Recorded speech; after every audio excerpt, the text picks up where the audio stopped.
Hello and welcome to today's video. I will be going through the basics of Endless Archive, which is the new Endless arena that comes with update 40 for the Elder Scrolls Online.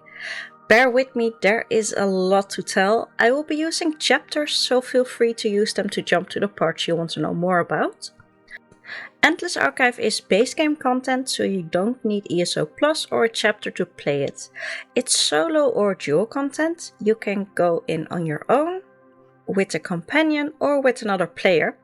It's also leaderboard content, and if you play with a companion, it will count for the duo leaderboard. There's no real end, but there is a certain structure that I will tell you more about, and it has some unique rewards. It is located in Apocrypha, but you don't have to own Necrom or ESO Plus to get there. You can just view the map and click on the Endless Archive to port yourself in.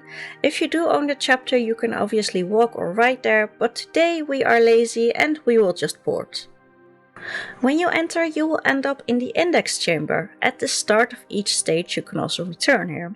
There's a couple of things you can do in this place. You will notice an NPC that offers you a quest for the story. There are 2 merchants and you can manage your run here. You can start by entering the door below the big orb. You can't really miss it, and on the other side of the orb there's a console to end your run. Use this to get your score to the leaderboard when you don't want to continue, but remember, you will not be able to return to that run after that. There are other ways your run can end, obviously when you run out of lives, and when you start you get 3 threads, which stand for lives. The run also ends if you waste run out of there, disconnect or leave the instance for more than 10 minutes, unless you play with another player and they stay in that instance. There's also at this moment no way to save your progress and return later. You cannot use your armory assistant in there, so before you start, be well prepared. Make sure to stock up on food, potions and repair kits.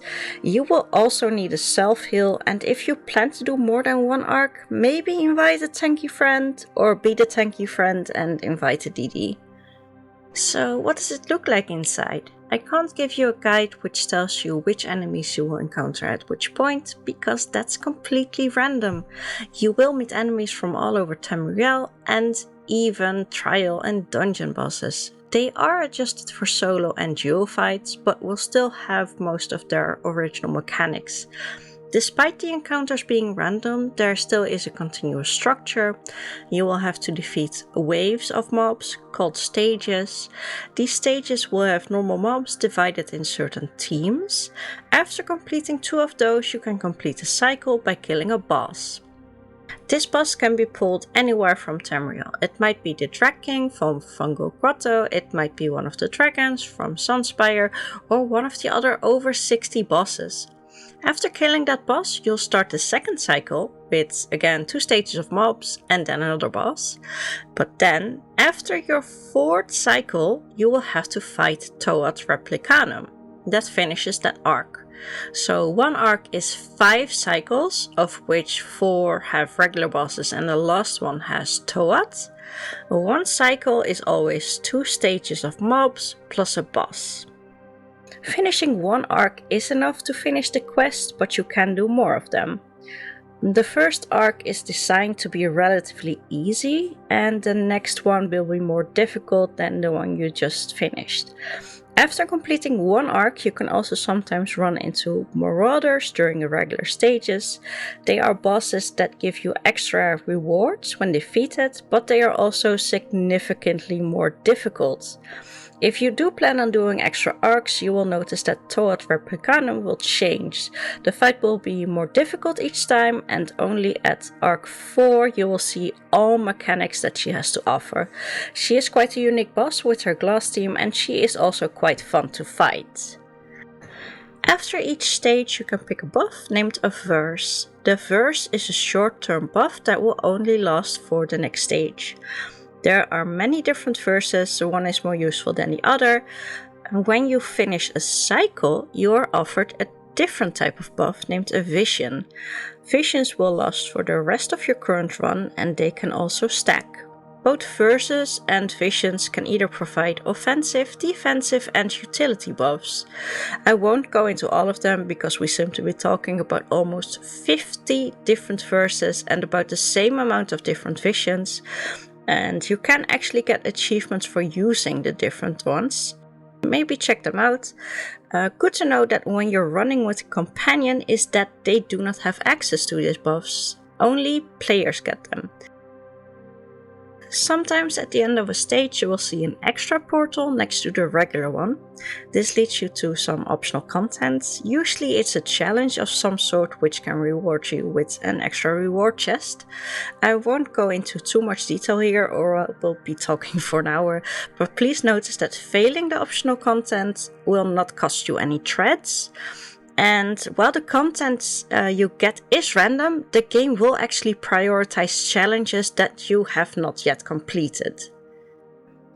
When you finish a cycle, arc or a side portal, a monument chest will show up. The chest will offer you mostly standard things like gold, soul gems and leads, but there are two types of rewards I want to tell you something about. The first one is Archival Fortunes. This is a currency tied to the Endless Archive. See it as the Telvar specific for this place. After defeating a cycle boss, you will get 200 or 220 fortunes. And after defeating Toad, you will get 400 or 440.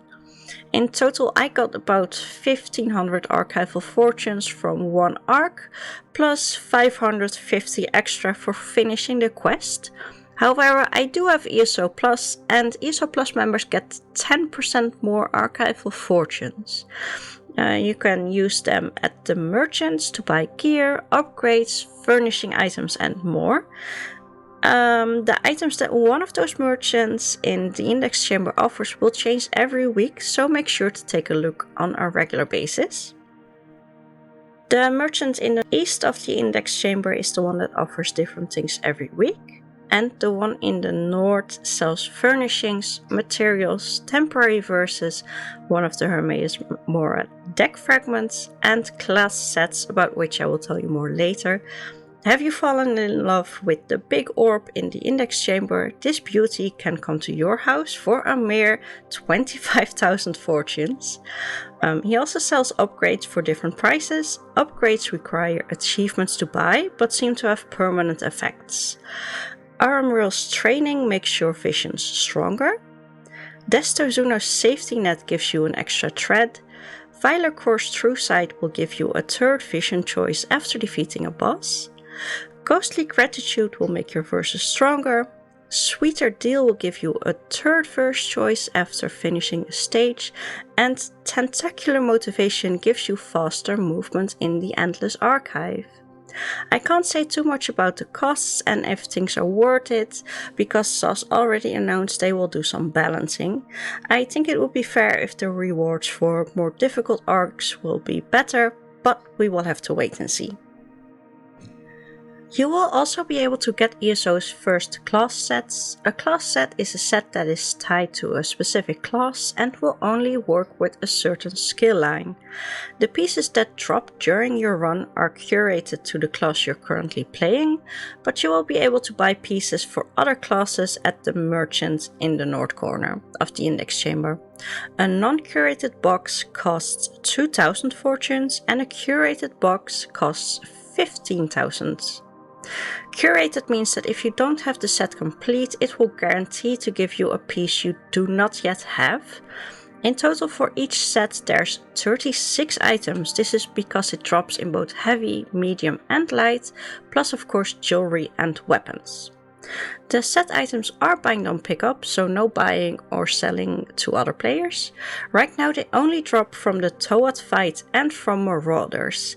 At this moment class sets will be introduced newly. SAS did announce that in the future we will get more class sets. I will show you the current implementation, but with the warning that this is on the test server and SAS seems to be busy with balancing these items. Even after going live, the exact effects can still be tweaked or even changed completely. Currently the 5-piece bonuses look like this. Basalt Blooded Warrior for the Dragon Knight skill line Earthenheart.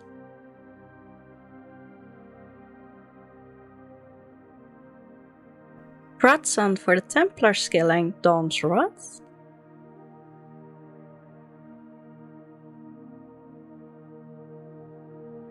Monolith of Storms for the Sorcerer's Stormcalling.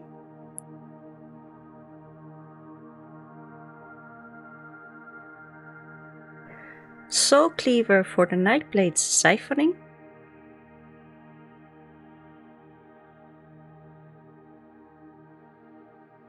Gardener of the Seasons for the Warden's Green Balance.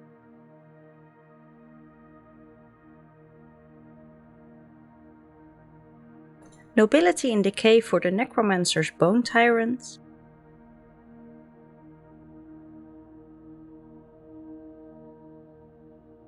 Reawakened Hierophant for the Arcanist's Curative Rune form.